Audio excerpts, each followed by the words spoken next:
I'm guessing your business wants customers. But why do customers choose your business? Do you have a better product or a better service? Do you provide a product or service at a better price than your competitors do? Your customers come to you for a reason. They expect to pay for something that they find to be valuable. Firms have to create that value, and they do so by using resources and capabilities. So think of the resources as the people and their skills, or the tools, or the land, or the equipment that your company has. And then you use those resources, you put those things together, the right skilled technician with the right tools to accomplish a task or to do something. Those are your capabilities. You use those capabilities to create value for your customers, to provide them with something that they want to pay you for. I want to pay money for good cars, quality phones, tasty and healthy food, good services, good medical care. All of these things are valuable to me. I'm willing to pay for those because I want those things. We can measure the value of a product or service based on its quality, or its price, or maybe even great service. These are all attributes, and there are other attributes that people are willing to pay for, attributes of products and services. So, for example, if you have the highest quality product in your industry, you probably have people willing to pay more money for that. That's valuable to them. Or maybe you provide a good one, but you're able to give that to customers at a lower price. That is also valuable. And it takes a lot of work and planning to provide and to create that value for your customers. You create that value for your customers, again, by putting your resources together and using them in a way that accomplishes something good. How you create that value is a really important part of your business strategy. And when you're making major decisions related to your business strategy and about your value creation, these are difficult decisions to make. It takes a lot of work, a lot of planning, and so you want to be thorough in doing it right. Are you going to give people the highest quality? Are you going to have to invest a lot? There are things to consider there. Maybe you're trying to cut costs, and that means that you have to make some trade-offs. Make sure that your customers always know what they're getting. Maybe you have to make difficult decisions related to the people working for you, to the personnel in your company. All of this affects people's lives, and so you need to think about that.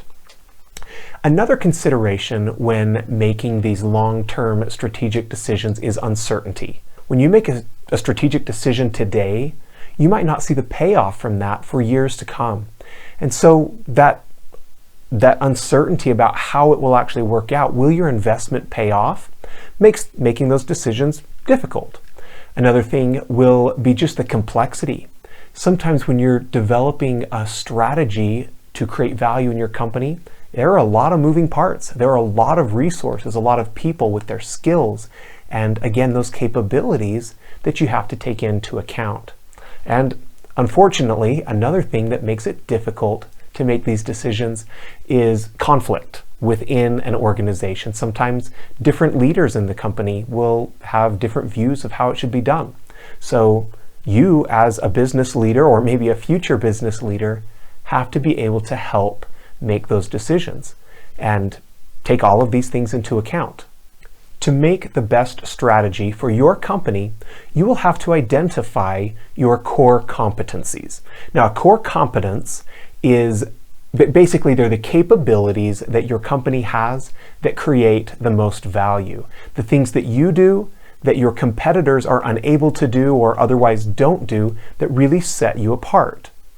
Those core competencies are your capabilities that create the most value, or that create the value that gives you a competitive advantage. You need to identify those core competencies and build your strategy around what you do best, around what you do well. Your company creates value by engaging in the activities that are directly related to the product or service that you provide. If you're a baker, you create value by mixing ingredients and baking your bread. If you're a consultant, You create value by researching a company's situation, understanding what's going on, and that can take a lot of work, and then you provide advice or direction to help a company to improve.